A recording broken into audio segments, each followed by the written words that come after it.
Okay.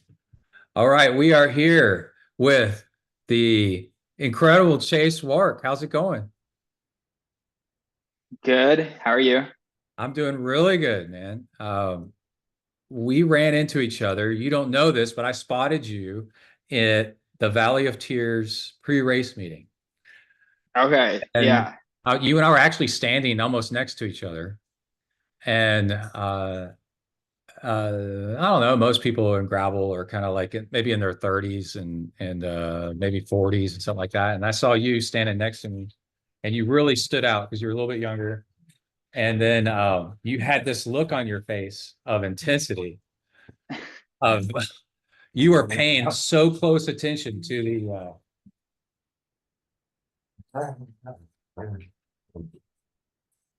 hold on, guys.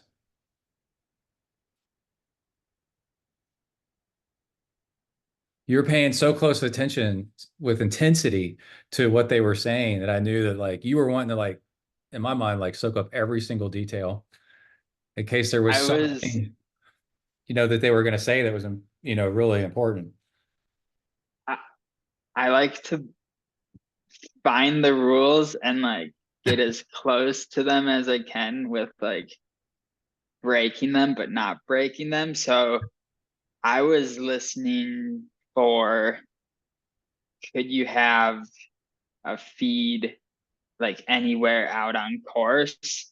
Me And too. then I think it was in like the pre-race email or rules, but I've always wanted to like find a loophole where you can take support anywhere on the course and you can like swap bikes and just Oh, like yeah. like there was a A good race amount where of they pave have you been to a race where they've allowed you to swap bikes?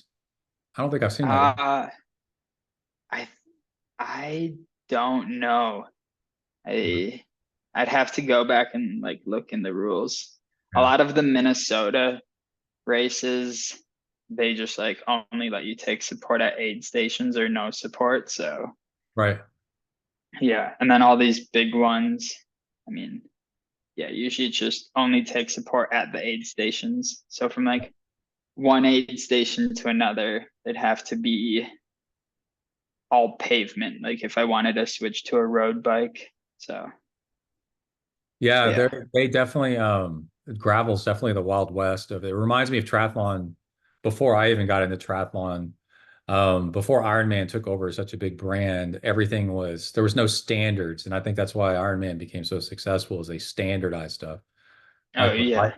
what life and then when you go to different races, then you know which the setup is. And Mhm. then you can compare races better and compare performances better against each other and stuff.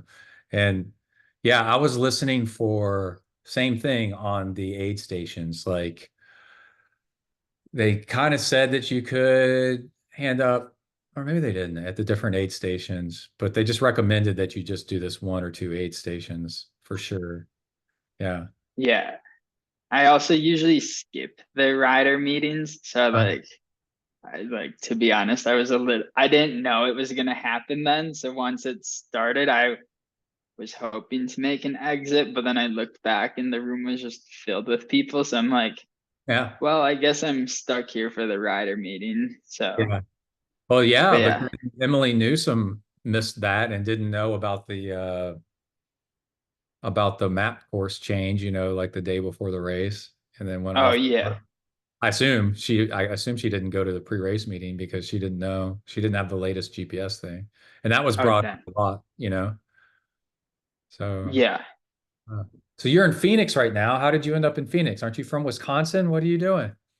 So I'm from, I guess I can tell how I got into Phoenix. My wife and we're in a small town called Winona, Minnesota. So it looks like Wisconsin.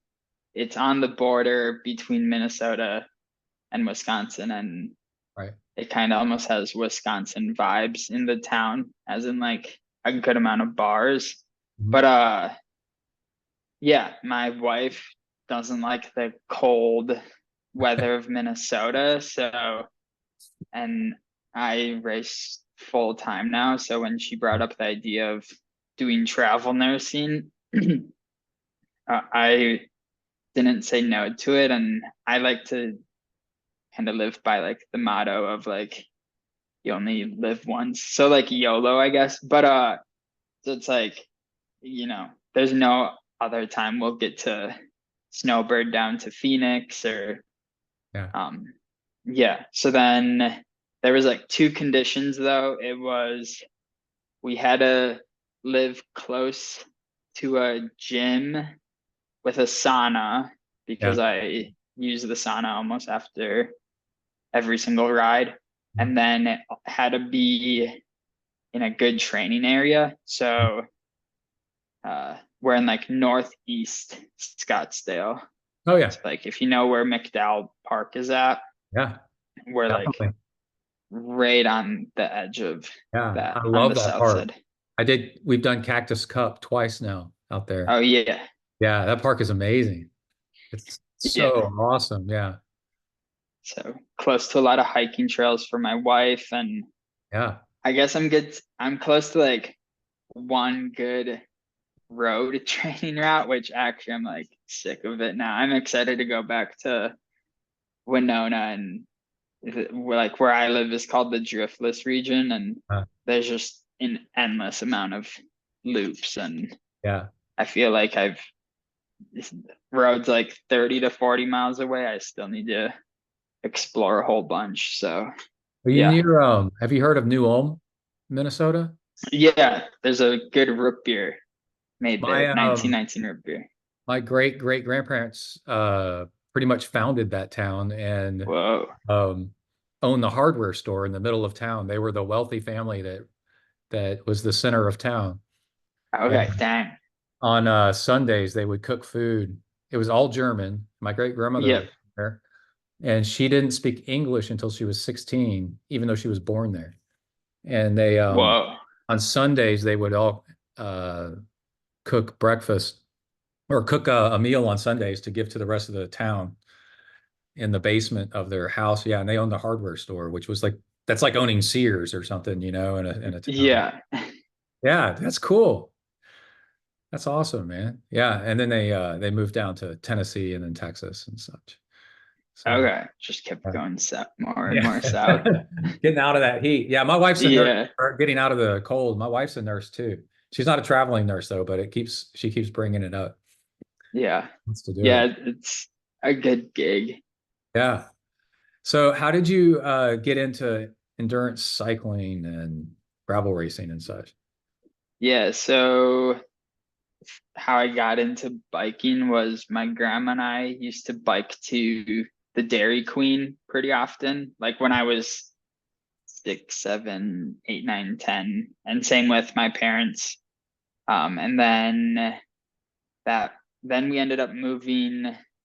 We lived like 3 miles out of town, and then we moved 10 miles out of town. Mhm. So the Dairy Queen rides kind of stopped. But then I lived on this block that was, I say block, but it's like a 5 mile square. Yeah. And I would bike with my grandma around that.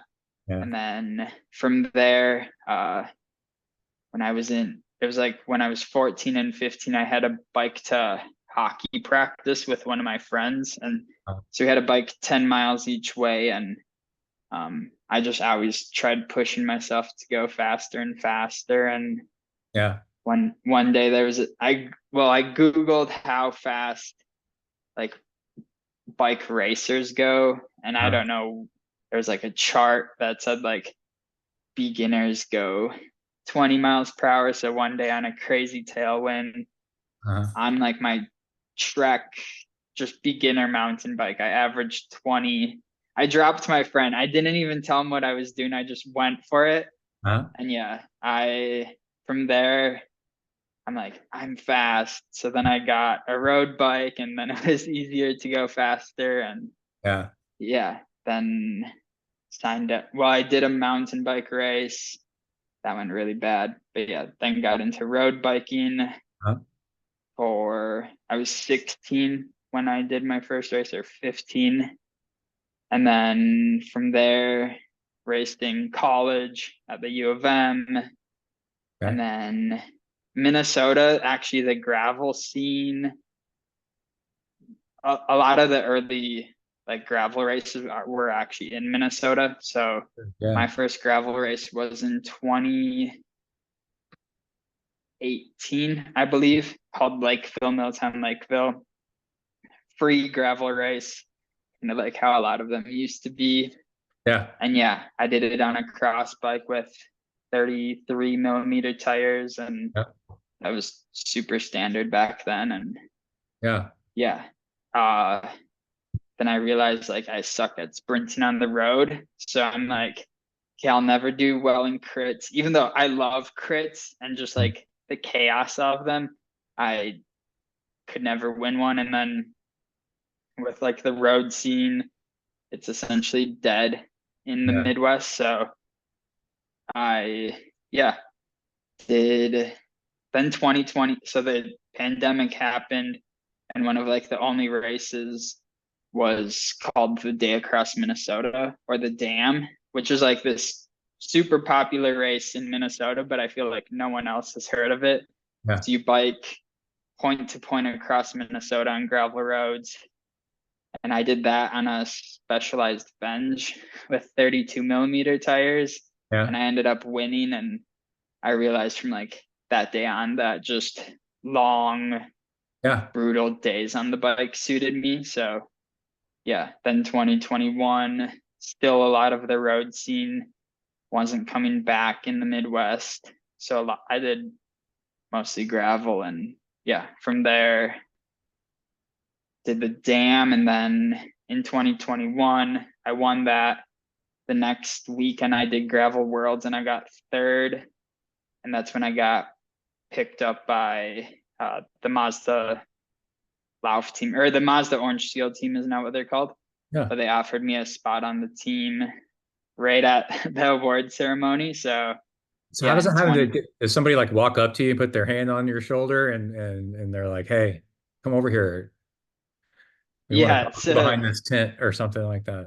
no, it was like because some gravel races they have all the age group awards. So the Gravel Worlds podium ceremony is over an hour long, so you kind of get bored or find people to talk to. But yeah, uh, Jonathan Kavner, he was one of the co-founders of the team. He walked up to me and was like, "Hey, good job today. Like, do you have any? Do you have a team for next year? We'd love to have you. Here's what the Yeah. team can offer to help you."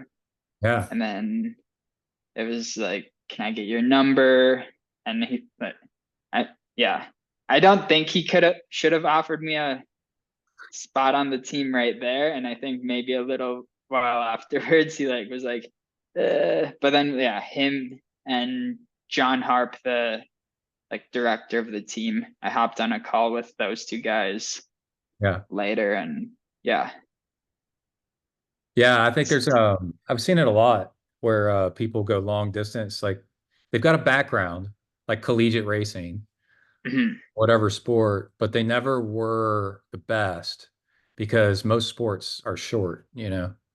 yeah, And but they've got a what you're looking for. If I was to look for a long distance athlete, I would look for somebody with a good history in the sport, like what exactly what you said, growing up doing it. And but somebody that wasn't the fastest, because yeah, that's a sign that actually they've probably a little bit more slow twitch than fast twitch. The fast people, the winners at the fast stuff need to stay at the fast stuff. yeah. I feel like it's pretty easy. Like I think gravel, you Yeah. know, talent gets you a little ways in gravel, but it really comes down to like hard work. Whereas, especially crits, Mhm. like I know people who are just naturally gifted with a really good sprint. And Yeah. as long as you can make that like, group of 10 sprinters in the front, like Yeah. that's kind of it. Where, yeah, gravel racing, you can't, I know people who are winning national level crits with 10 hours of training, but Yeah. Because they're anyone explosive. who's, yeah, anyone who's winning a gravel race, they're putting in Mhm. 30 hours at like they're Yeah. not their shortest, but yeah, pretty pretty big So hours.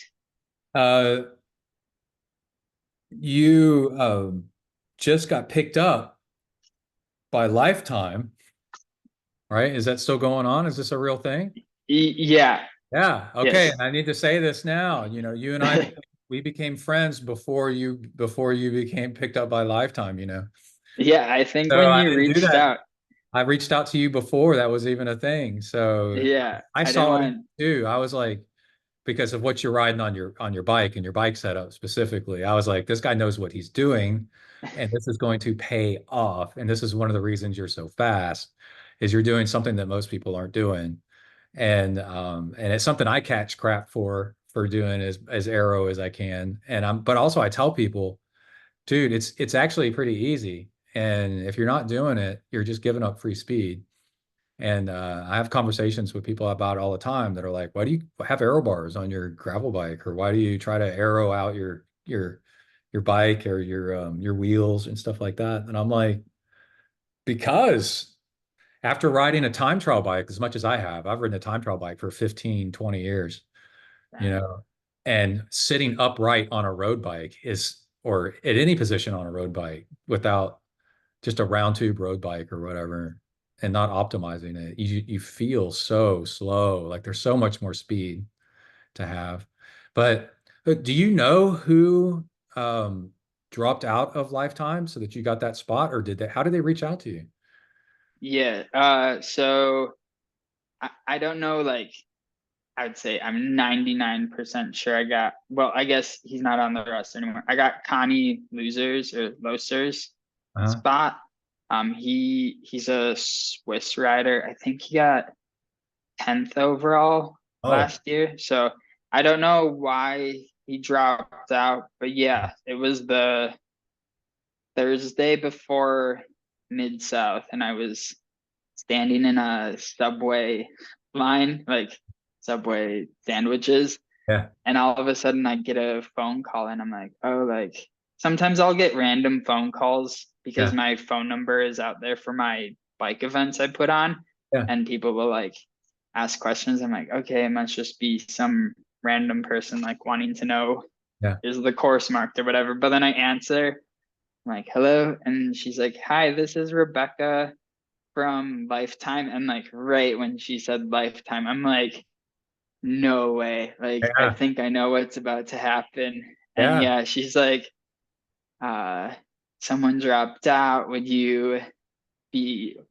And like you're next in line. yeah, Uh, would she didn't say next in line, but yeah, she was like, would you want to be a part of it? And then I was like, heck yeah, like yeah, and I thought I was gonna cry because I was like super happy, but I didn't. But I did step outside of Subway to like call my mom and text my yeah. wife. So Yeah. yeah, Is your grandmother still around? Are you able to tell her? yeah. I called her Yeah. later that day. Yeah. Yeah, that's awesome, dude. It sounds like So there's a lot of the reason you're doing this. She'd be so proud. oh, different. I have like oh the grandma that got me into biking. Uh, She's older. I don't like. She doesn't have a cell phone, so I actually don't text her. I have Write her a I'm letter. pretty lucky. I have three grandmas. I got like, Oh, and they're okay. all super supportive in different ways. So Yeah. Yeah. one, I talk to two more often, and yeah, I let them know. So Yeah. That's a big deal. My grandparents were super supportive of everything, and that they passed that down to my parents and my parents too. We all inherit that, it's a family chain yeah, of why are you driving a car to the gas station, to go get something from the corner store? Like ride your bike, or yeah, walk. Yeah. Yeah. Oh, and we always lived close enough to school where I could bike to school or walk to okay, school. Yeah, all on purpose. So then when my son grew up, on purpose, we live in a neighborhood where there's an elementary school and a middle school and a high school all nearby so that he could bike. And then now he's biking and racing, so dang. and then but let's talk about so you didn't know that you were like an alternate, right? They didn't tell you. Yeah, they weren't like, Yeah. oh, because Truman Glasgow was like the first person Uh, who got like called up and took someone's spot. And yeah. yeah, they didn't like reach out after that. And they're like, oh yeah, you're next in line.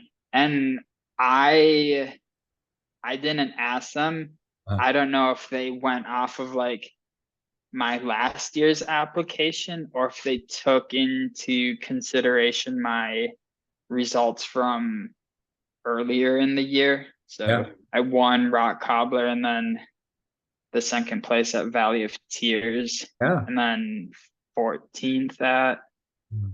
BWR Arizona. I pay reasonably close attention to gravel racing just because it's so much fun. And yeah, you've popped up a bunch towards the top of races. So the fact that you weren't already on it, I mean, it just shows how competitive it is and how we've got people from Europe and stuff like that in it. You know, because as Oh far as yeah. American on the American scene, like you're definitely and like how you popped up on my radar was when Ben Delaney did a video of your bike, I think, last year, maybe at Yeah. Gravel Worlds. Yep. Yeah. And The Nebraska Gravel Worlds. yeah, and I took a screenshot of your bike from that video and I sent it to people to make them mad. They're all I'm like this, or also to get them excited to my triathlete friends, you know, because some of them have running injuries or something like that, and they can't do triathlon or whatever. Oh yeah. And I'm like, dude, gravel is the new triathlon. And they're like, what are you talking about? And I'm like, it's all about the bikes are changing so fast. It's like in the 2000s, in the 90s and the early 2000s when the bike technology was changing so fast for time trial bikes. It made it so cool and so fun. And everybody was getting into Ironman to try to figure out how to do an Ironman as fast as possible. And so Yeah. the fact that it was like undiscovered country and people were trying to do crazy things and see what worked is exactly what, and also push the rules and see what's like, you know, like how are we allowed to do this sport? And then and the sport was changing so fast, it made it really interesting. And I feel like that's exactly what's going on with gravel.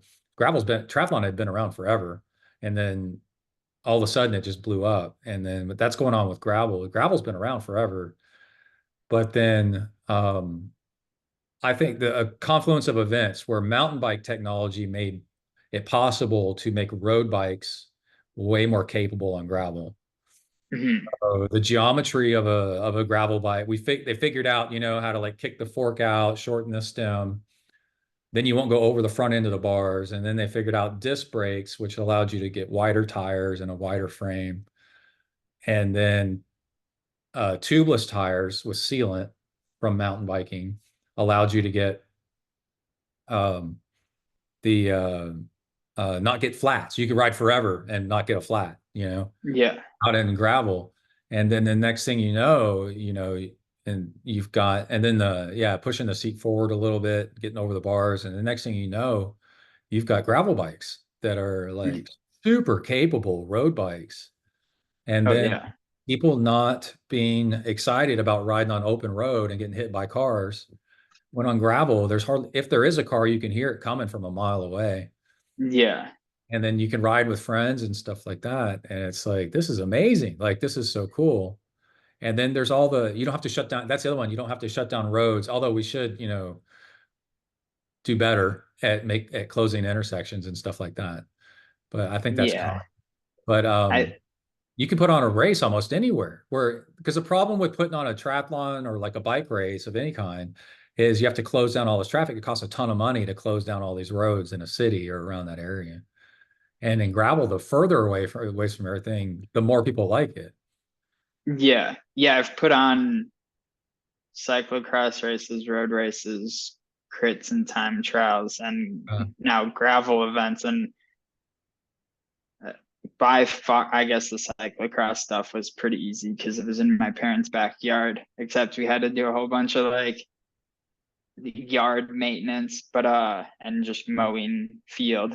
But yeah, like for a gravel event, it's so easy. Just like for me, I go county to county and ask like, hey, can I have a bike ride on these roads? And they're like, yeah, as long as people like follow the rules of the road. Yeah. And yeah, from my side, like I'm a big believer in like keeping gravel affordable and pretty grassroots. So like Yeah. the closer, like there becomes so much additional cost usually with counties if Mhm. you have to like control intersections and maybe not like in Emporia or like way out in the sticks, but a lot of the gravel races are only like an hour out of bigger cities. So it's like, yeah, there would be an additional cost, and I'd rather charge $50 for a gravel event than $100. And I think it only affects mostly the front people racing, where a lot of the folks are just out there trying to have a good time and achieve their goals. So like stopping at a stop sign Yeah. wouldn't make or break their event. Yeah. The yeah, the North American road bike scene just seems to be dying off temporarily. It'll always come back and stuff, Yeah. but we don't have like a big American. Well, we have Sepp Kuss. Oh, I think the US pros are really good right now. We got Sep, Mateo just won, Perry Nice, Yeah, uh, you're right. Nielsen Paulus. We got like Sean Quinn. Um, who else? Magnus Sheffield. Like, yeah, there's a good American, I feel like almost on every team nowadays. But yeah, Sep would be like our Grand Tour hope, which I guess is what most people actually end up watching for bike races. Yeah. And well, let's talk about the bike that you're riding right now because this is um hold on, I got a message here. It's trying to say that we only got like 5 minutes left and I got to Yeah. even though I've bought the pro thing, but we can always restart here in a minute. But I wonder if it's because I've got a meeting going right now. It's like you can't buy extra minutes. Let's see. PayPal. Come on, buddy. Pay with PayPal. There we go. There we go. And then let me take care of this real quick. No problem. It's podcasting, it's what always seems to happen. Yeah.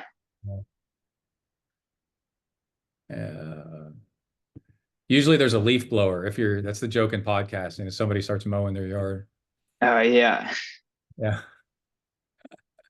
So, Zoom or Workplace Pro. Okay. Keep on going. Okay. Place where. Let's see.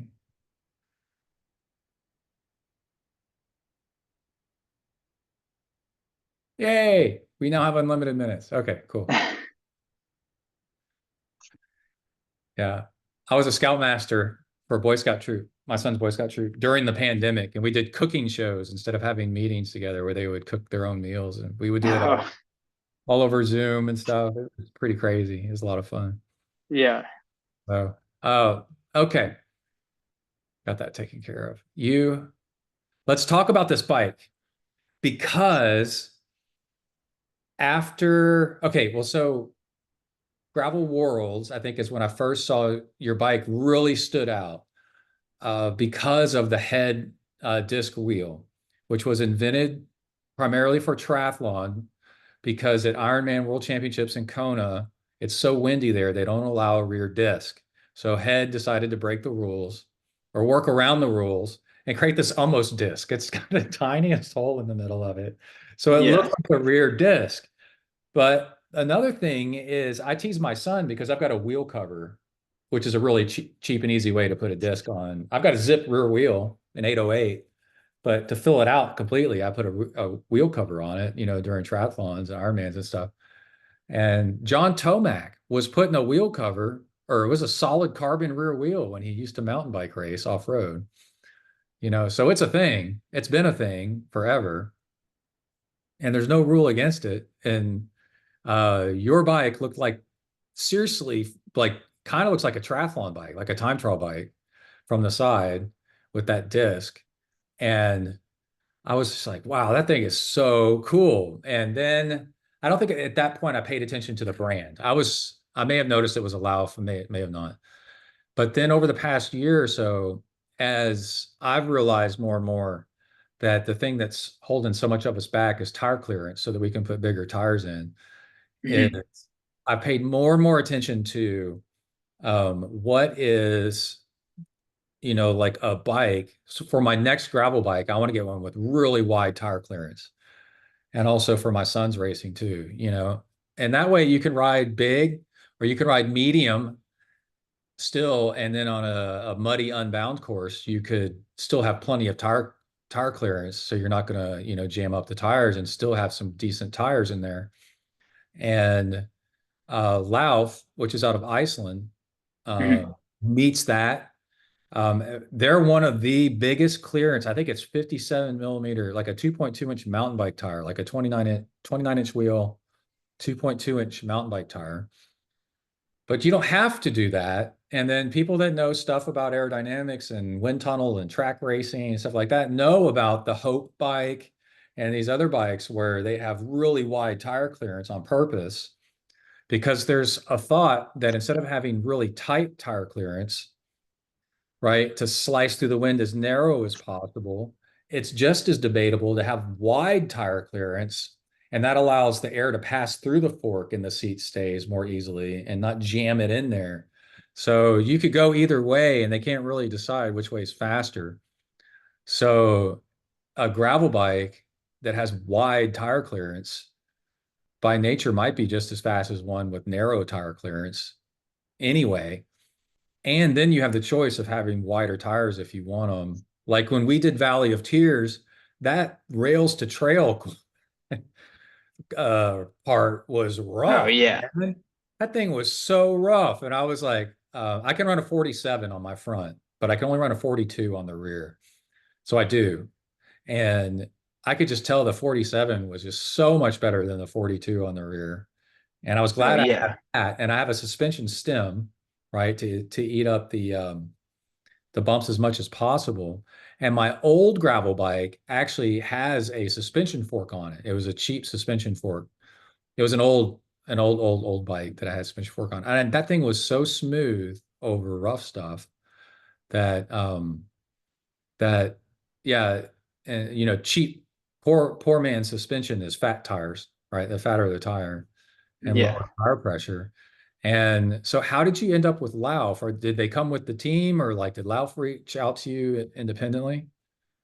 Yeah. So Lauf came with the team. So I was with the team for 2 years, and Uh-huh. during those 2 years, uh, yeah, Lauf for like the half of the first year, we were on their True Grit, which had the Lauf suspension fork. Yeah, But the bike didn't have as much tire clearance. And then right. I think the last bike I did on the True Grit was Onbound.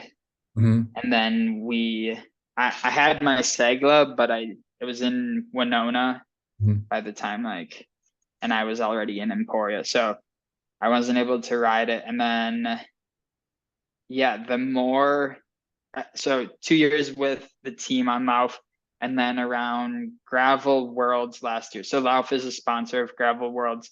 I started thinking of doing my own privateer program Yeah. just to separate from the team and start working on it's easier for me to have my own privateer program and then have those same sponsors sponsor my events and my coaching company Okay. instead of Yeah. having different sponsors for those. So Yeah. I talked with them at Gravel Worlds.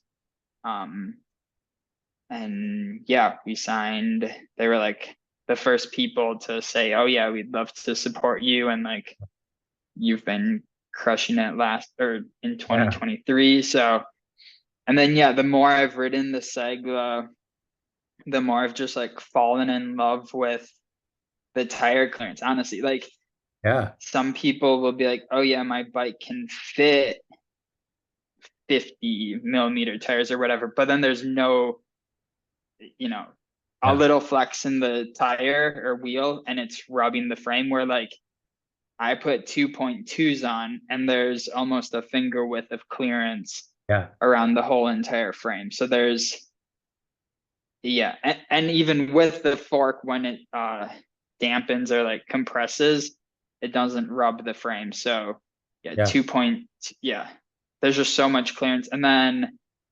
it's also come in handy at onbound when the mud section in the beginning. Um, I made it out with the front group. So I was with Keegan and like Russell and Howie.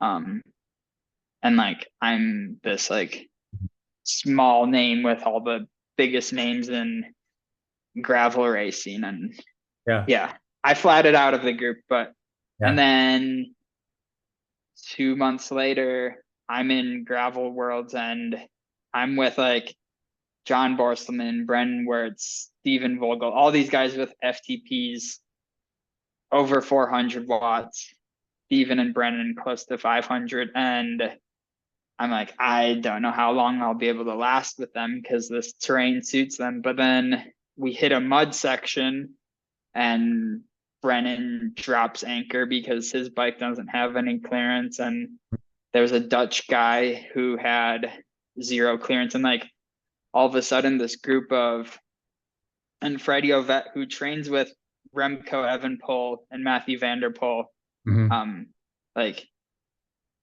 some big hitters, they all just dropped because their bikes couldn't clear the mud. And like Yeah. all of a sudden, it's me, John Borselman, and Stephen Vogel pop out of it. And I'm Yeah. like, okay, well, I guess if I just draft off of these guys, I have the podium at least. And Yeah. then, yeah, Stephen ran out of gas, and then it was just me and John hanging out the rest of the day. So, Yeah. yeah, Yeah. And okay, so I think people that follow my show mostly for triathlon and some for gravel, or not don't know much about gravel. The tire clearance thing and the tire size is the leading edge of like the sport right now. And it seems to be, but the aero bars is one thing, should you or should you not ride aero bars? But the low hanging fruit that I think so many people don't understand is the tires. And we're giving away the game right here, but like riding without the riding without when you ride with wider tires, then you can ride lower tire pressure and they're supple. And then it would be like with gravel being rough and then some other stuff, which I want to mention in a second, like mud, but then another one I'm going to mention in another second is it's like you're riding against somebody. If you have wider tires, it's like they're riding wooden wheels or something like that. Somebody else that has narrower tires um, is bouncing around all over the place. It's uncomfortable. And if your tires are wider, then they're more supple and they roll over stuff better and you have more control. And seriously, like with gravel races, you don't know what you're going to get on race day, right? It could be fine or it could be muddy, right? And then you've only got one bike, unless you're really well off and got some kind of team that's giving you like multiple different bikes. I just don't know that that's even a thing. So you really have like one bike for the season, or you go with the sponsor and they got one bike. So go with the sponsor with the widest tire clearance as possible. And another big one is sand. yeah, You have wide tires. Go ride your road bike with 23 millimeter tires down the beach, and then go ride a mountain bike down the beach. And one of them you can ride on a beach, and the other one you can't. And what happened at Valley of Tears is you guys were in the front, and y'all hit that big patch of sand. And I've seen video footage of Justin McQuarrie. He has it. Several people have it on video footage where somebody like number 3 or number 4 in the group had a narrow enough tire where it got sideways in the sand and it caused this huge pile up. And then you two guys, was it just you two that took? no, there was a group of 6 of us Oh, but originally. you're tiny, just disappeared Yeah, over the horizon, just gone. Like you could barely see you guys, just gone. And because y'all either are cyclocross experts, which you actually are too, and can ride in sand and know how to control a bike in sand. But also with wider tires, you can actually float on sand a whole lot better. When I used to ride with my son, when we first got gravel bike or first started doing gravel bikes, I was riding maybe like a 40 or a 38, and he was too, but he weighs like Mhm. 50 pounds less than I do at that time. And I would just sink in the sand. And Yeah. he's like, come on, Dad, let's go. And I'm like, I can't. I'm just stuck. Like every time I thought I'd fall over because the bike just comes to a stop, like it's, like running around, like a boat running Mm. around. Yeah. But your weight, you can do a narrower tire if you don't weigh anything, because then you float better over the sand. But once you start loading up with a camelback full of water and bottles and all that, you start weighing the bike down with all this stuff. Then yeah, so I think that you and Dylan Johnson talks a lot about it, are there's so much low-hanging fruit of things to optimize for gravel, that because gravel is so traditional, this whole spirit of gravel thing, or what the big running joke now, what is the spirit of gravel? It's mountain biking. Yeah. That you guys are figuring out that wider tires is like the biggest thing that's holding people back. Like not, or having tires that are too narrow is a thing and also not having some sort of, I also think mechanicals where people have, uh, they're relying a little bit too much on luck that something's not going to go wrong. And in a really long race that's off-roadish, out in the boonies, that the person that's the most prepared for like all eventualities is actually going to do better too. Yeah. Yeah. Yeah. You want reliable, fast, wide tires, Yeah. essentially. And like, you can't just pick any wide tire. Also, I don't know if, yeah, there's a website out there that tells you the fastest mountain bike tires. Mhm. So, um, and that's where Dylan and I think Dylan gets his information from there because, yeah, Yeah. I know the two tire. Rollingresistance.com or something like that. Yeah. Yeah. So, yeah, we both, you know, yeah, you can look at the top two mountain bike tires and it's what I've ran and what Dylan has run. So, Yeah. and I think one is more reliable than the other. Mhm. But yeah, So, so yeah, I mean, my tentative plan for onbound is running 2.2 mountain bike tires just because we're headed north this year and it's chunky gravel. yeah. And the chunkier the gravel gets, the more important that uh, the wider tires are, and the less important, like, you could say aerodynamics of a narrower tire Yeah. becomes, because the speed's going to be slower and we're just going to be getting thrown around on chunky flint rock. Right. Yeah. And a mountain bike tire will handle that rock a whole lot better. Yeah. And then, yeah, like, dude, when I go mountain biking, I don't really pay attention to what's going to slash my tires or not so much, because mountain bike tires are so tough. Well, just because they're so much bigger, they're going to not puncture as easily. And then, are you going to ride? Okay, so Lauf, for people that don't know, has that innovative suspension fork. That's actually what they made first, right? It was the suspension fork, and then they came out with this frame. And oh, the other thing about Lauf is they're actually not that expensive. Yeah, they're like over less than, Yeah. like, my bike that I use. uh, okay, take the Jet 180 off of it. Yeah. Like, if you go to Lauf, you can get a bike with a mullet setup, which is SRAM Eagle transmission in the back, Mhm. and then SRAM Force cranks and like levers and brakes, which, you know, even like for me, I'm a professional and I don't run SRAM Red. But like, and yeah, like it's $4,800. And if you tried building that exact same setup on Specialized or Trek, Mhm. It's 8,000, it's 9,000, it's ten yeah, thousand. it's gonna be eight, nine, Yeah. $10,000. Yeah. Yeah, And and like, their fork is like a $300 upgrade, the suspension fork, right? Three to four hundred Yeah, maybe. And then you got a yeah, suspension fork on the front of that thing. So tell us a little bit. Are you thinking about running the suspension fork at Unbound? yeah. I'm for sure running the suspension fork.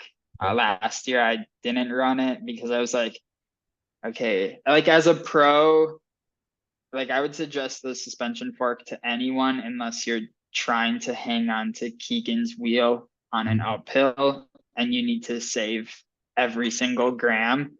So I Mhm. didn't run it and I regret that because I just got beat up by the end of the day. And Yeah. if I have the fork, like my hands feel way better, my back feels way better, and Yeah. just over, Unbound is 10 hours. It all adds up. So, Yeah. um, That fork is so fascinating because it's really lightweight for a suspension fork. It's very lightweight. And then it's got people go check it out. It's the Lauf Lauf fork. And when they first came out with that, it's got a kind of like a floating axle behind the front, the rake of the front of the fork.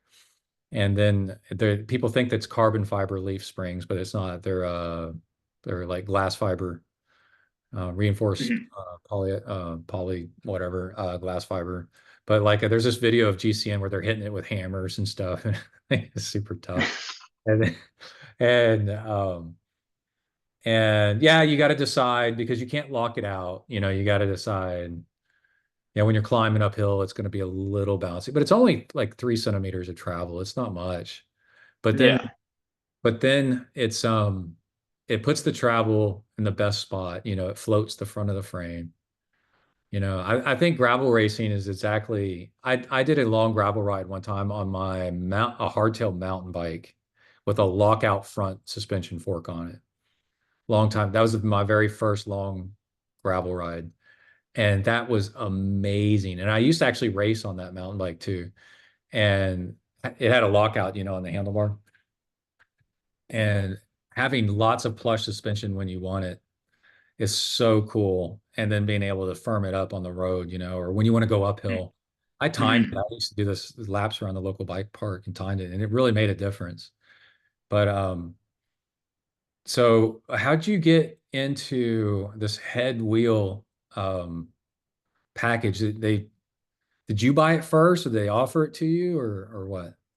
Yeah, so being from Minnesota, Oh yeah, okay, yeah, yeah, had ended up sponsoring yeah, the gravel team in 2023. yeah. Both we had my teammate, he's also from Minnesota, so Mhm. we've known Ann from Head Mhm. for years and years, and the idea came up.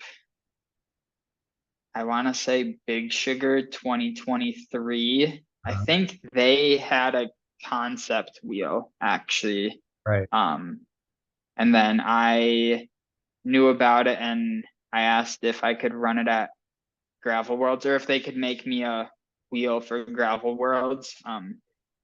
3 days before I did para nationals on Mhm. a tandem as a pilot, and I knew that I'd be pretty like gassed for or like tired from the racing in Georgia and then having to fly over to Nebraska. So yeah, I did it kind of as a media stunt originally, and then I ended up getting second at Gravel Worlds and just comparing my power to John's and like Yeah, yeah, I think it is a faster wheel. So yeah, yeah, so I got it. They just gave it to me, hoping for some media attention and yeah, making the lead group of Gravel Worlds, it got a whole bunch of attention. So it was it mission is. accomplished there. And Yeah. yeah, they let me keep it. So now I run it on any course that's flat or rolling hills.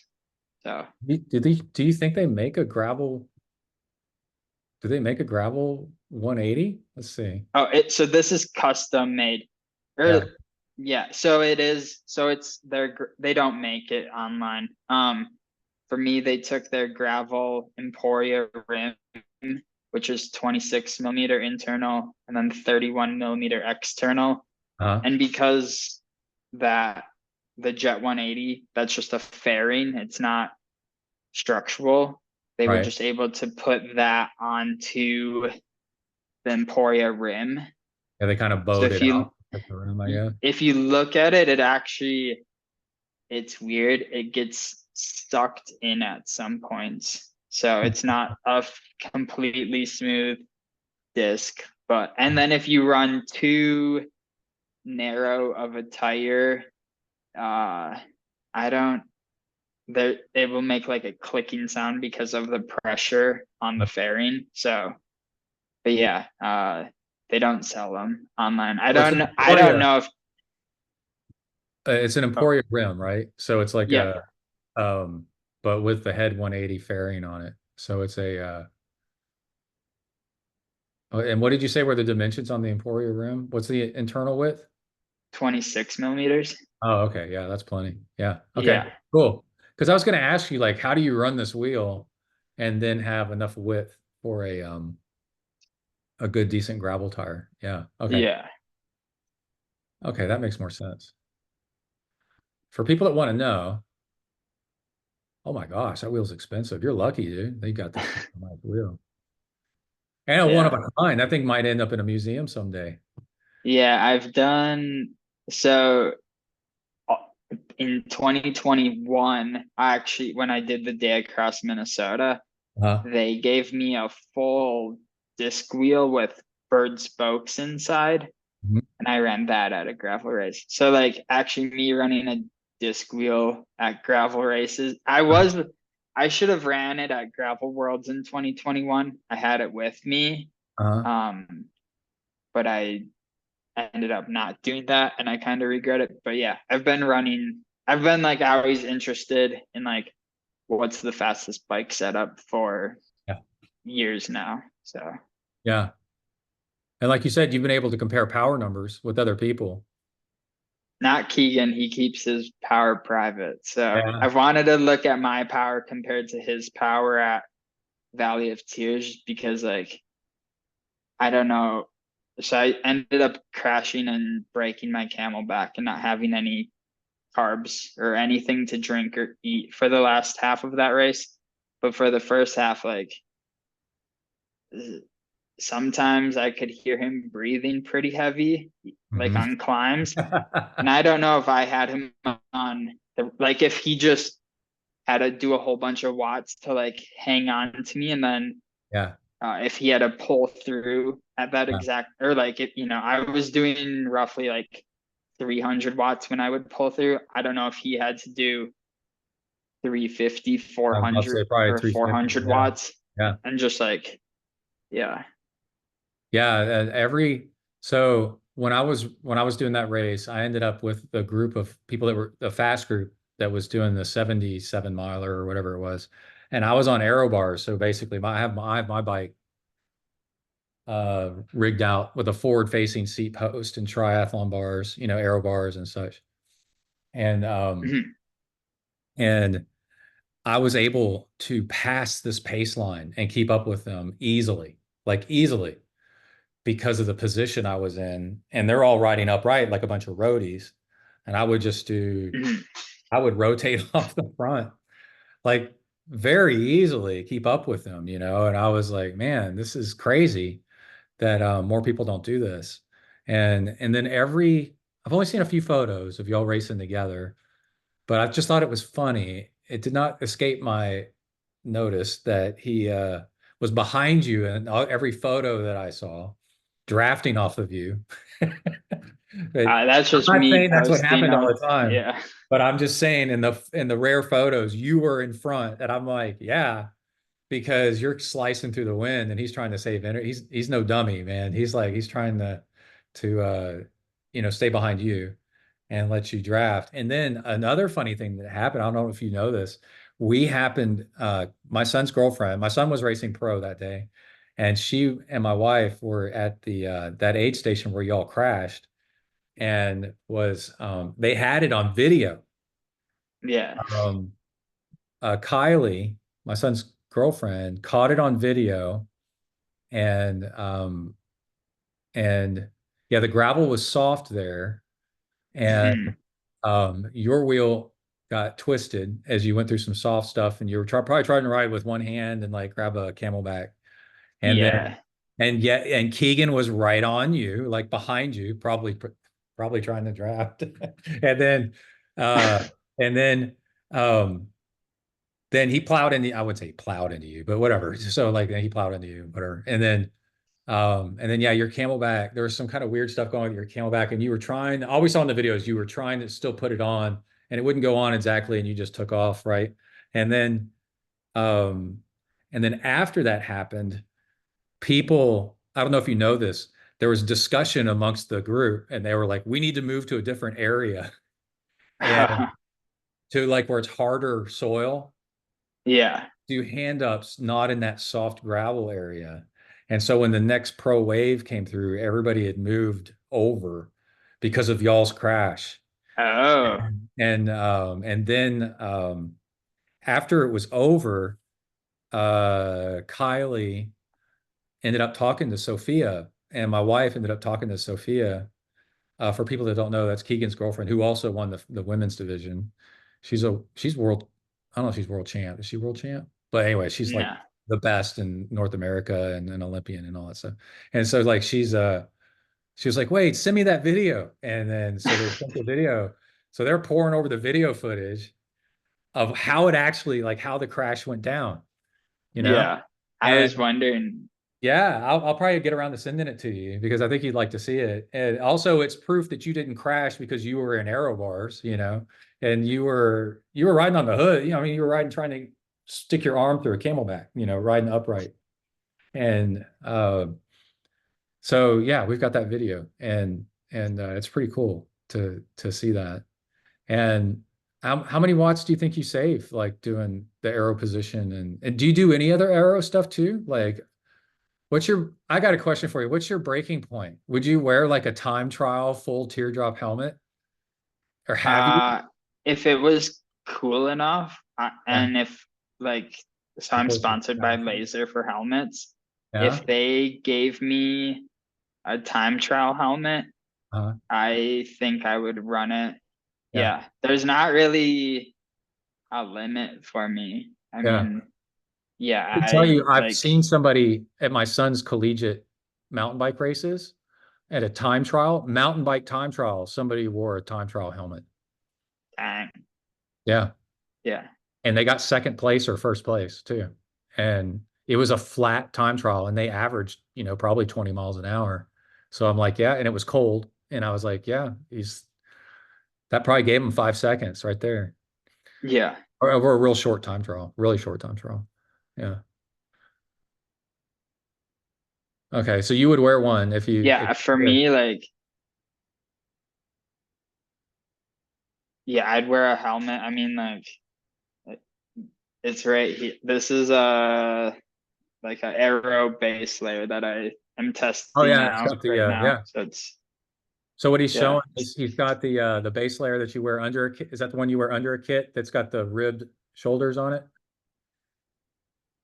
The trip wire for the shoulder? yeah. So it's made, yeah. So I have Donkey Label. Their jerseys are really smooth. So Uh-huh. like a Aero base layer only works with smooth arms. So Yeah.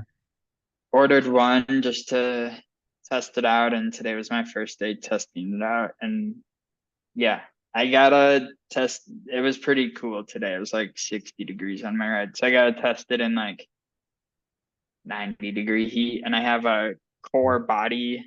Triathletes probably know what this is because a Oh yeah. lot of, yeah, I have a core body temp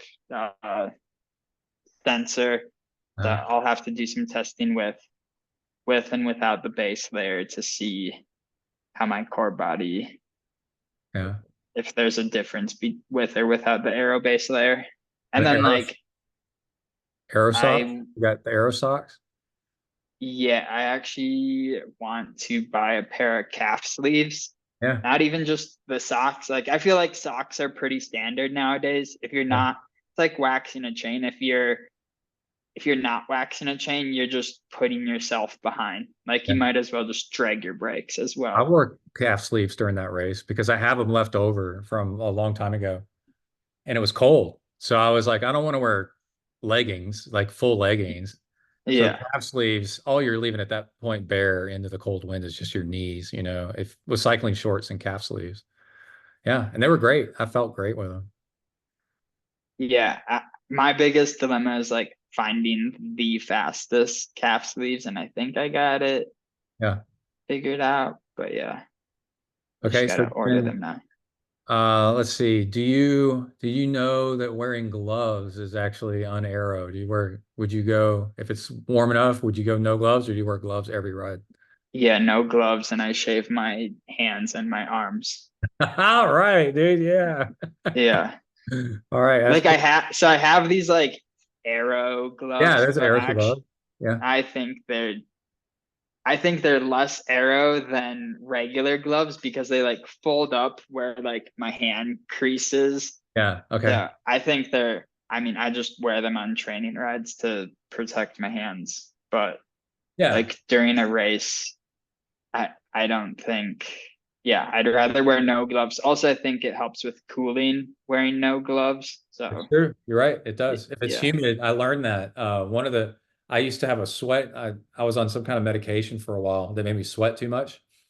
And so hydration and staying cool was as critical as possible.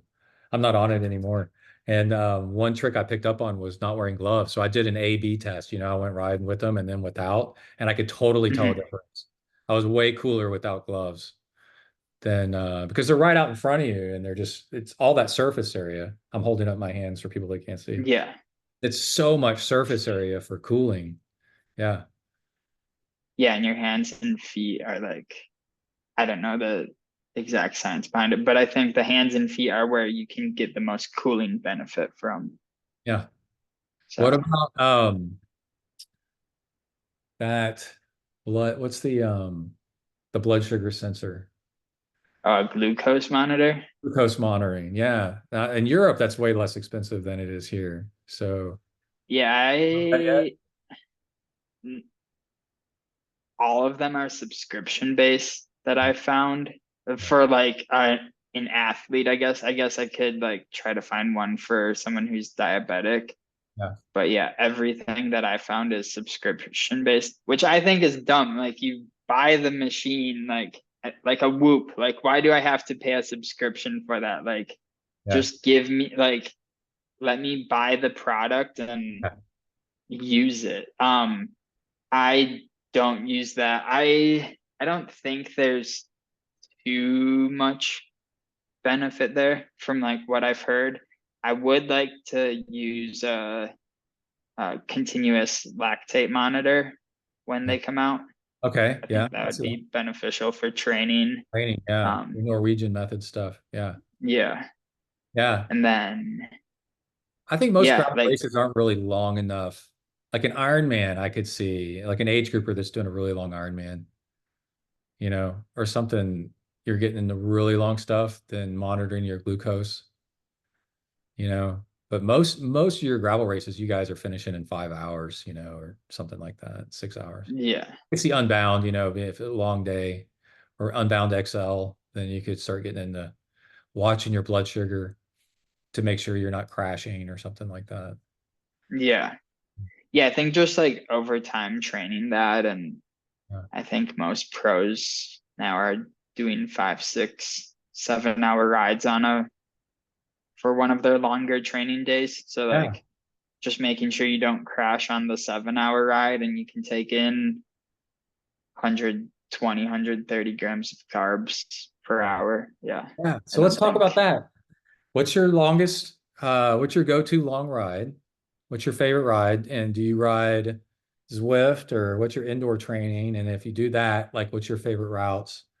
And then, yeah, what do you do for fueling? Yeah. So my favorite like long bike workout would be just like a 6 to 7 hour. Actually, my favorite ride in general is we have these like ATV trails in Winona. Uh, I don't know if I'm supposed to ride them or not. And I maybe am a bad influence and have younger people that I coach join me sometimes. But we'll go out and we'll like we'll ride gravel, then we'll ride the ATV trails, ride more gravel, ride more ATV trails. Some of the ATV trails I know you can actually ride on a mountain bike Yeah. legally.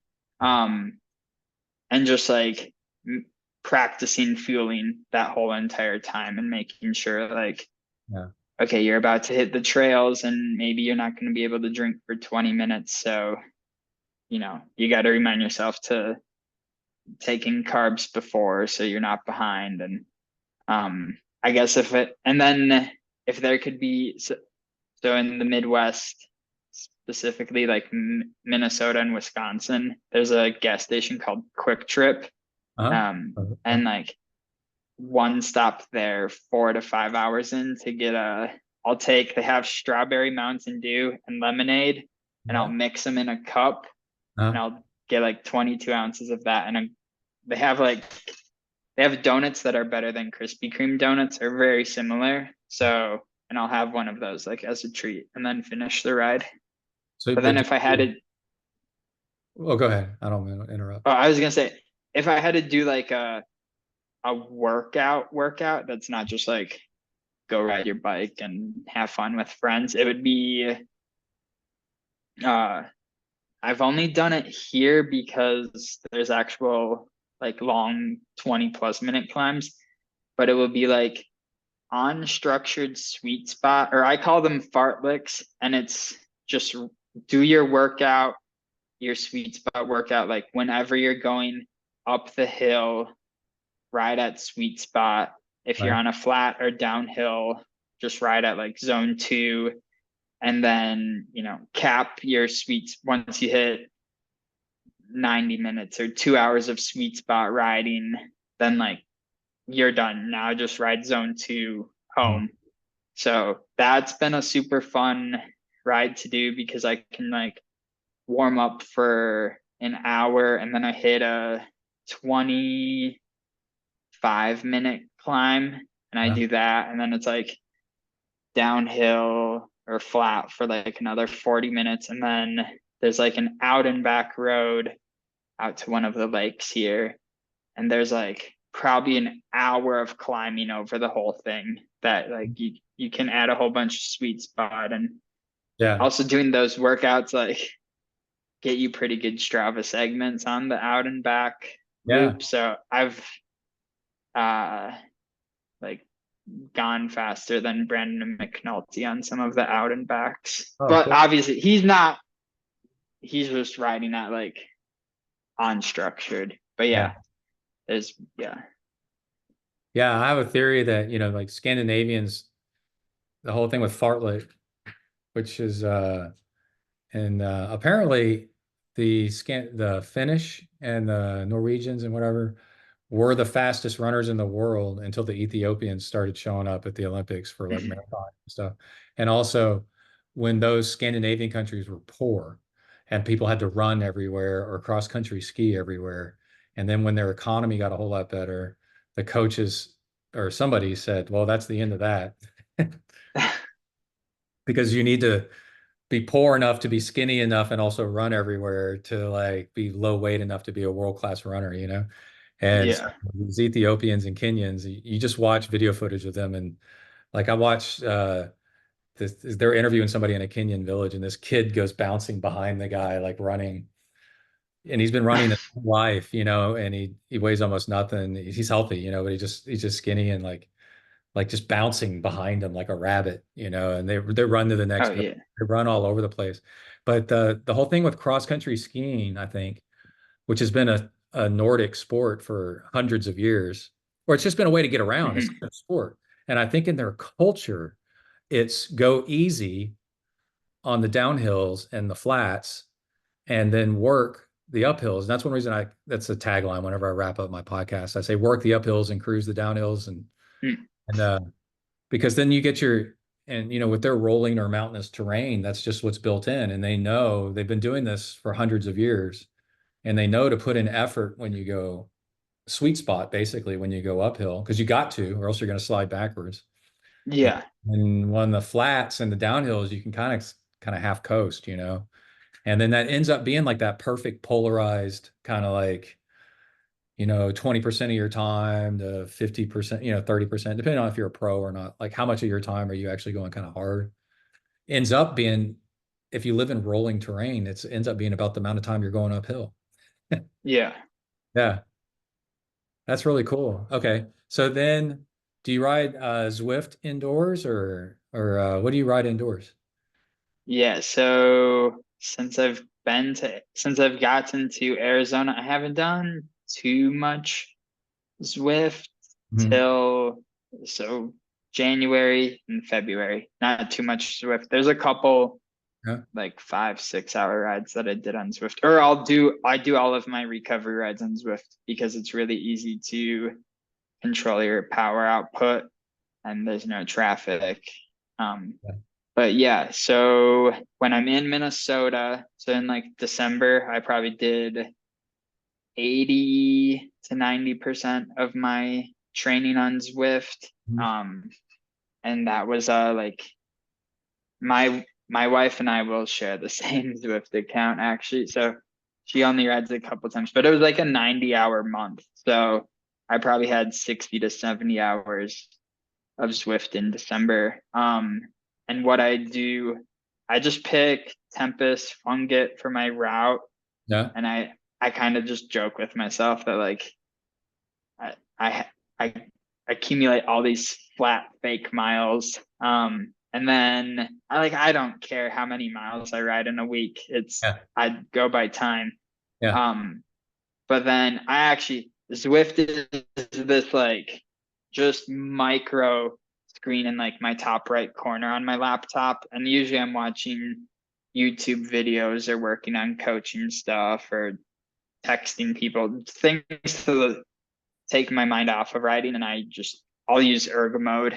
So unless I'm doing intervals, then I'll Yeah. actually pay attention to uh the Zwift. But yeah, usually it's lots of YouTube or yeah. When I can't do podcasts on the trainer, I just find that too like listening to podcasts it's a little too challenging. But when I go I outside, used to. And then I've ever since I figured out how to do YouTube as a picture in picture, like a floating thing, then yeah. I actually watch bike racing and stuff like that. And then sometimes I'll find myself, even though I'm riding the Zwift course, that I'm trying to keep up. That happened yesterday morning. I was watching Mid South. Oh, The last 30, somebody filmed the last Payson McElveen yeah. as a video of the last 30 minutes, which I guess we should wrap up with that. And I was like trying to keep up. I found myself trying to like stay with the pack. Uh, But I'm like, dude, you're not even riding that. You're like on Zwift, like you're riding completely different terrain. But so what do you think about, oh, have you ridden the coastal route in Zwift yet? Have you gotten a chance? That's kind of new, so maybe not. They add a uh, whole section of road that's just rolling for like an hour. the sugar cookie route.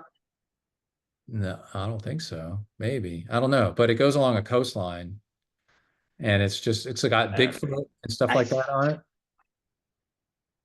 I don't think you've ridden it. uh, I It's know pretty there's a bad. new sugar cookie route. I like for me it's I don't really look at it. Okay. Yeah. So then what was that last question I had for you? Oh, I had a thought that gravel biking seems to me to be especially after watching that video yesterday morning, where it was road bike tactics, right? It's like it seems to me that gravel racing is road bike racing, but because it's gravel roads, you can't allow support vehicles on the road, like following, like you would with the Hmm. normal, like with the World Tour, where they have all the team cars following everybody. If somebody has a problem, you can just throw them another bike, right? Or constantly be feeding them bottles, because gravel is so remote, and then it's dusty, and the roads are narrow. Just like in the when they do Paris-Roubaix, there's no team cars allowed like on the cobble sections per se. They can't get through there, right? So that's what gravel racing is like. So it ends up being these basically a long survival ride, kind of like ultra marathon running, where there's the aid stations are really spread out, really, really far. And Yeah. you kind of have to support yourself. which is kind of cool because it's kind of like, can I just survive this thing, which attracts a lot of people. It's a lot of I come back from a gravel race and I don't tell people what place I got because I'm not competitive like that. I'm not good enough to be that, you know.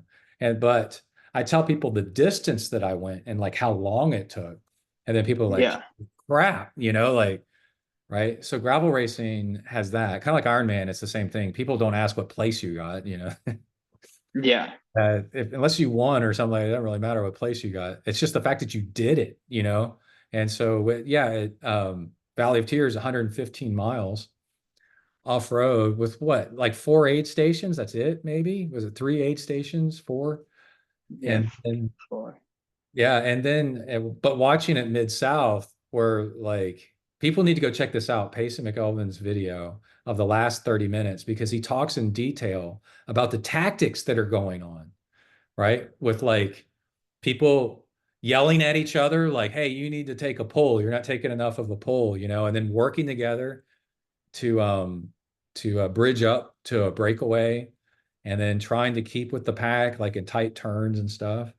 And it crossed my mind that somebody like that's got like it's a mix of needing mountain bike skills. So people that have a mountain bike background have no fear at all on gravel. Gravel is so easy if you come from mountain biking, right? But then you also need to be really successful, you need to have like a road racing background. Like you were saying, you did road in college, right? And Mhm. so you know the tactics and skills and kind of what's going on about how to ride in a pack and how to I just saw I didn't watch it yet, but I saw a link to a video that was like 30 ways to or 30 tricks or something like that to break away from the pack. Like at the end of the Okay. race, like things that you can do. Yeah. And in Payson's video, he was saying that whoever was it the guy that won the race? Who won Mid-South? Toby or Torbjorn. Yeah, was it him? He was like uh he was behind him, and then he said that the other guy was like, "Oh, I'm tired, you need to take the lead." And then when they bridged up to the group, that when two groups coalesce, that there's an actual a lot of times like the pace backs off just Yeah. naturally as two groups come together. And then that guy basically was faking it that he was tired and then just rocketed off the front and got away from the group before the rest of the group could catch him. Dang. Yeah. So do you think your road background like helps you a lot with this, or how much have you had to do that like with road tactics? Yeah, I think the road background helps a lot. Actually, I coached someone who was in the lead group, and he's a Uh-huh. mountain biker, and he raced like a complete idiot and was on the front probably 50% of the whole race, I feel like. Yeah. I think he had the legs to podium or win if he would have raced smart. So actually, he's doing road racing now for his college team. So I'm excited for him to Yeah. learn the tactics once he upgrades because he Yeah. was a cat C, and like this past weekend he's like, yeah, I led the whole last lap and then I sprinted and won. I'm like, dude, that's not smart. Like, Yeah.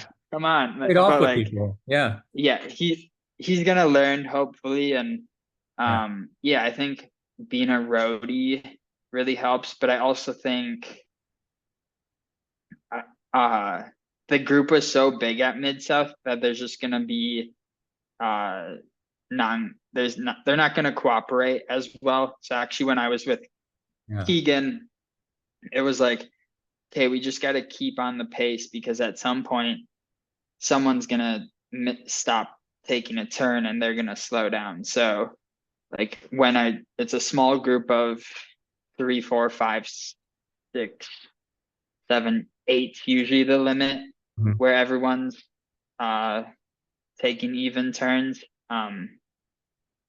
That's kind of how old school gravel was. Like there wasn't 20 elite racers. There was five or six pros. So they would just have a hammer fest and or just rotate through. But now that it's gravel's probably the most popular form of elite bike racing in the US right now. Um, yeah, you have 20 people who could win the race, and tactics are now coming into that. So, and Yeah. I think, yeah, the mountain bike skills, um, like if you can have the knowledge of a road racer, but the handling skills of a mountain biker, I think that's the perfect combination. Yeah. So, yeah. Oh, yeah, I agree. My son just started doing road racing. And if I was kind of against it at first, because you can wreck harder on the road and whatever. But then after, yeah, kind of watching that video of how the tactics at the front were they were just road tactics. It was all road tactics. Yeah. And Payson, having done enough road, he was commentating on it, like how it was, and I was like, yeah, he knew exactly what was happening around him in a way that, because I don't do road racing like that. I don't do, non-draft or yeah, draft legal road racing so much that I was like, wow, the way he was describing it, he was highlighting stuff that I had never thought of. And like that thing where like two groups come together, there's like a slack. And then Yeah. and and I was like, there's gotta be a million things that people with a road background know, about what to do. So then my son he's gonna race road again 2 weeks from now. And I'm like, you know what? I think it's actually gonna help him with his gravel racing a bunch to get some road racing in. Yeah. It also helps a lot with like positioning, or at least crits do, because in a crit, you're always fighting for position. And at the start of these gravel races, you have, well, a decent amount of them. Some are getting more pros are separated from the amateurs, but like Mid South, there was, the 50-year-old master who Mhm. just wanted to hang on to the front, and the pro who's like fighting for wheels. And it's easy to bump that 50-year-old out of position if you know how to do it correctly from crit racing. And Yeah, yeah, even within the pros, it's like some of the pros, they can position themselves just because they have good legs and they can burn a match or two right yeah, at the beginning. But if, like, for me, I bet if you look at like my average power at the start, it was probably pretty low in that rollout. yeah. And I was probably top 10 wheels on the first turn. Um, so, or even at like Valley of the Tears, I Yeah. was 4 to 5 rows back at the start, and Huh? then I quickly made my way to the front. And it's easy to, you kind of just, it's called the washing machine effect, and like you just learn how we stay at the front of the group and not get caught in this Yeah. washing machine of moving back and then wasting energy and having to move up. And Oh, yeah. cool. Okay. Yeah, I'll have him listen to what you just said. And then Yeah. he does the crit races because it'll help in the gravel and stay at the front. Yeah. Yeah. And like in a crit, it's nice because you're doing laps around the same course so many times. You can try Different things. different lines to pass people. Like at Tulsa Tough, uh I think it was, if you just stayed on the left side the whole entire time, you could easily make up 30, 40 spots by Oh, the end wow. of a lap if you wanted to, Yeah. and not waste a whole bunch of energy doing so. Cool. So, yeah. Awesome, man. Yeah, I'll have him listen to this. And so let's talk about your sponsors and such. You got Lauf Yeah. and Head. Lauf is, yeah, my bike company sponsor. And then for wheels, I'm rolling on, yeah, Head wheels. Mhm. I'll get bird spokes Yep. put onto those, so it will help drop the weight and dampen a little bit of the vibration. Yeah. And then actually, I have like a whole bunch of, they're mostly laser helmets, but Mhm. there's He panned the four. camera and he's showing me he's got like what, 5 or 6 helmets back there. Yeah. Yeah, and then there's a couple more throughout the house. But yeah, laser helmets. Mhm. For fueling, I'm lucky enough to be sponsored by Morton, and I think Oh, I've nutrition used is, them. Yeah, dude, they're yeah, awesome. Yeah. yeah, like it's the good stuff when the top marathon runners and the top triathletes in the world, like every top person in endurance sports is Hmm. using Morton. So it's like Hmm. I'm super grateful that Yeah. they're supporting me this season. And yeah, I Yeah. go through so much of their drink mix and have zero gut issues. That was the first one Um, where I was able to do like the giant package, of like however many calories it was. And yeah, it didn't bother my stomach. And I was like, holy crap. Wow, that's really amazing. They sent me like 2 boxes worth of the stuff just yeah. to talk about on the podcast. And I went through it. Like it took me about a month or two to go through it. And I was like, this stuff is amazing. Like it really works. Yeah, Martin, Maurten for people that don't know. Mhm. Yeah. And then Donkey Label is my clothing company sponsor. They're a Minnesota-based company, and like their slogan is hardworking and humble, which is I feel like pretty relatable. And Yeah. we'll be releasing my kit in 2 weeks. So yeah, I'm excited for that to come out, and it will be available to the public because actually I'm lucky enough to have all of my sponsors. They don't didn't require me to put their logo on the jersey, so we kind of Uh, just did a like cool uh, driftless adventure design. So and then let's see, more to Emma. So Devin Palmer, he's a realtor in the uh, Minneapolis area. His oh, company cool. MSP Moves. He Uh, supports me and my bike events. cool. So is that Expedo, a non-endemic sponsor, what we would call it? Like somebody that yeah, that isn't in the cycling business? That's awesome, dude. Those are hard to get. That's pretty yeah, and cool. then Expedo pedals. So I'm a bit of a weight weenie, and like actually I didn't hear about them until I got onto the gravel team, but they have their road pedals are lighter than like the Dura Ace road pedals, and Yeah.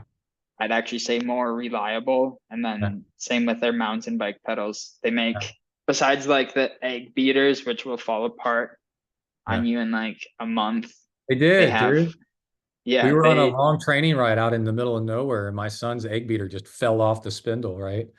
yeah, my And ankle is, and we were talking to some of the mountain bike coaches on the team, and they were like, Shimano, the M535s, the regular one. They just go back to those, instead of the egg beaters will fall apart on you. And like, yeah. So like really people don't think about the pedal reliability so much. So what brand Expedo? Is- yeah, Xpedo. Yeah. And yeah, their mountain bike pedals are, I think they're just 4 grams heavier than the egg beaters, but then like almost, I want to say close to 100 grams lighter than the Shimano pedals. So like if Super I can tough. save 100 grams just in pedals, Rotational that's weight in a weird way too, because it's your legs not having to spin that around. yeah. Yeah. So they're a part of it. I have the local bike shop in Winona, Adventure Cycle and Ski. They've been sponsoring me for several years now. So in the mountain bike events, I'll be racing on a Super Cal because they're a truck shop. So they hooked me up. Oh, cool. Yeah. Yeah. And That's a then great bike. That's what my son rides. Yeah, super caliber. Fantastic bike. Yeah. yeah. And then I guess like what also helps pays the bills is my own coaching business Yeah. and So the what's that? events that I put on. We'll So find you on your coaching business. yeah, warkcyclingservices.com. And then on there you can find my 2 events, Uh-huh. Granny's Gravel Grinder, which is in Princeton, Minnesota, and Uh, then the Hot Dish, which is in Winona, Minnesota. And actually now it was just announced yesterday, we're gonna put on a mountain bike race the day after the Hot Dish. So kind of turning into like a mini, the long-term goal is to have like a mini off-road festival in Winona, Minnesota for bike races. yeah, I So like that. That sounds cool. Winona's got a good ring to it too. It's a name you can't forget. That's pretty funny. yeah. Yeah. So with with Lifetime, the Lifetime Grand Prix. So is Sea Otter the first one that we're going to see you at? Is that the first race, or is there something before that? No, Seattle will be the first one. So we'll Yeah. see you at And that then, first. yeah, Yeah. I think the last sponsor would be Silka. So they're coming on board No way. since, Oh yeah, wow, yeah. yeah, Oh, I'm that's your excited. marginal gains guy right there, dude. Yeah. Yeah, they know. So, Yeah, Silka's amazing. Yeah, yeah, I've been using their wax forever. So, yeah, yeah. That new yeah, product they came out with that strips the basically the motor oil off that chain right off the bat. yeah, I'm Actually, is one of the excited problems to, I've been dealing with. I get a new chain and I'm like, what? Okay, yeah, I wax my chain and all. I use wax lubes and all that stuff. But I'm like, the first problem is getting this crap off this chain. Like to yeah, start. It's such a pain. So yeah, that's pretty cool. And okay, so there's Sea Otter, and then what's the second race? Unbound. So I'm not even, I'm just going to train through Yeah, Seattle. I've been since March 3rd. I crashed a Belgian Malfour at Arizona and not cracked. I bruised my ribs. yeah, So I've barely been able to. Actually, yesterday was my first like training ride outside in 3 weeks. yeah. Well, you could So probably use the yeah, brake, no pun intended. The, yeah. So I've yeah, noticed that every time I get like a small injury, they actually end up getting faster because I trained so much that actually I needed the brake. So yeah, yeah, yeah, you but might. yeah. And then so Onbound, which will be like my A race for the first half of the season, Yeah. and then I'll do some local races. But then yeah, Tusher and the Crusher, or Crusher and the Tusher Mhm. will be the third one. I don't know how I'll do at altitude and climbing. Yeah. Uh, so and then Leadville, but I'm skipping Leadville tentatively because of other um like obligations outside of that. So Yeah. this, yeah, if the yeah, I'll be taking over another gravel event in Okay. Minnesota. That will be announced April 1st. So Well, it's okay if this is, didn't they add a race? Did they add a race and then allow you to drop two or something like that at Lifetime? yeah, I can drop two. So I'm hoping I can drop Sea Otter and Leadville. Okay. Yeah. Yeah. And then Schwamigan is the fifth race. Uh, I'll do that. That one's in Wisconsin, so it's kind of close-ish. yeah. Yeah. Yeah. Yeah. And then the Rad in Trinidad, Colorado, 2 weeks later. And then Big Sugar to end the season. So Yeah. I'm looking forward to Big Sugar, Onbound, and Schwamigan. Those are probably my top three that I'm most excited for. I Yeah. want to do Leadville, but yeah, I'm excited about taking over the gravel event in Minnesota. Yeah. You got to think long term, I think, like you're in the industry. So you've got Mm, to, yeah. I think it's smart to run some races and build a business to, yeah. Yeah, I shouldn't say take over the event. I'm helping co-host it this year with the plans of me yeah. running it the following years. So, but yeah, Oh, I got a question for you. Last question. So does it bother you at all that you're not going to be able to ride aero bars during the Lifetime events, or you ride them because you can in certain events and it's just is what it is, or what? yeah, it sucks that I can't use them at Onbound, but like what was mentioned at the, we can bookend this with bending the rules and bending the rules. I'll just Yeah. say that much. And then Yeah. yeah, I wouldn't use them at many of the other events because they're very climbing based. They're punchy enough where you're not gonna be in the aero bars long enough where it's gonna make an effect. Like I won't even run the disc wheel at any of the events other than on bound Yeah. Because you need like a because longer, flatter, faster race for a disc wheel. Yeah. yeah. It weighs so much more. Mhm. Yeah. Yeah, I remember one thing about disc wheels, the fact that they weigh more on road level, flatter road courses is actually a benefit because it keeps up momentum, because of that spinning giant, like it's like a big flywheel. But Yeah. you're off road and you're constantly having to slow down and speed up and slow down and speed up. And you have to, they work great in races where you hardly touch the brakes. Yeah. But a race where you touch the brakes a lot, then all of a sudden you're eating into your time with reaccelerating that big wheel. Yeah. Well, cool, man. It's been fun talking with you. And Thank you. Good probably do chatting another with you interview too. at the end of the season or midway or something like that, and then see how you did. Yeah. Yeah, this is awesome, dude. Congratulations. Thank you.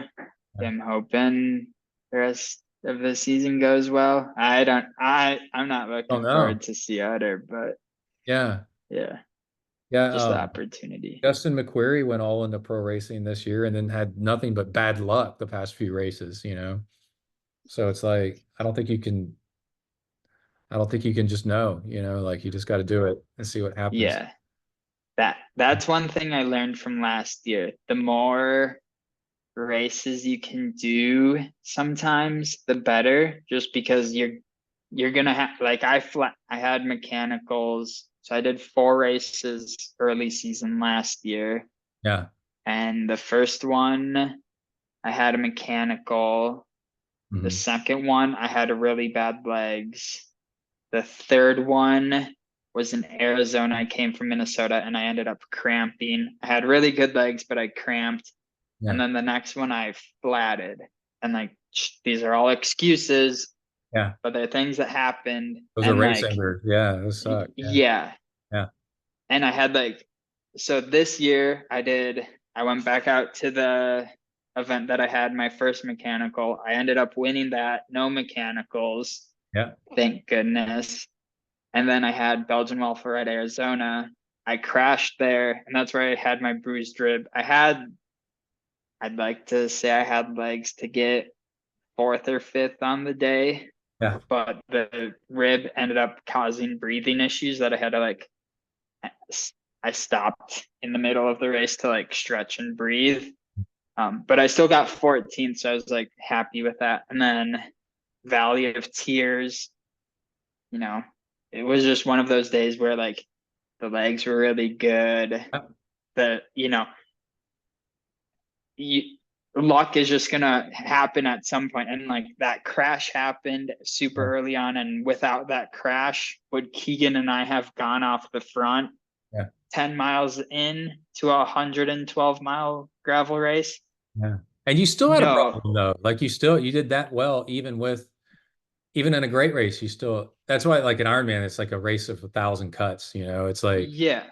you still had that camelback. So how did that strap break on the camelback? It just tore from I, the material or something, or I think I've used it. So I train with a camelback on every time I go out and ride, and I have this like reflective, like the reflective triangles you'll see on a tractor. I have one of those, but it's made of like tape and cloth. So I think just from like all the sweat and everything, like some stitching probably oh, okay. wasn't as good as before. And then I've had it for 2 years now, and just like 2 years of training with the Yeah. same camelback Yeah. day after day. Like I don't know, because I like essentially I just like stuck my hand out, and I Uh-huh. did this the weekend before at Belgian Waffle at Arizona.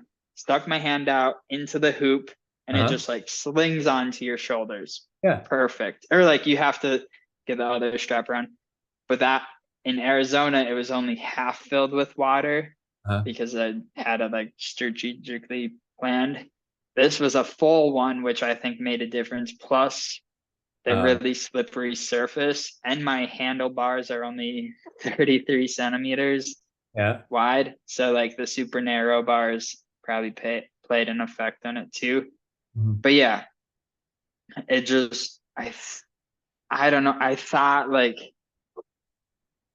it took my shoulder back and I moved my front Mhm. wheel. But like if you look, I actually the wheel goes like I don't know. I messed up and I went too fast. So I think the but yeah, wheel I went had sideways and then it made you fall probably away from the person holding the camelback. I'm just yeah, guessing. I went up I'm just trying to remember, yeah, picture in my mind the video. And they're still yeah, holding, don't put too much stress on the strap and then snap the strap, I guess.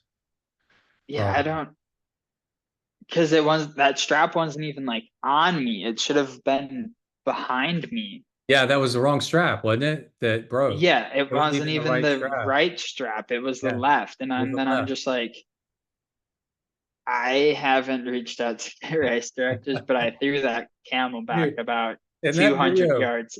where you're riding off and I felt so bad for you. Like it's like the worst nightmare, right? When you were reaching behind with your left hand trying to grab the strap, to put your arm through the left strap, but the strap was broken.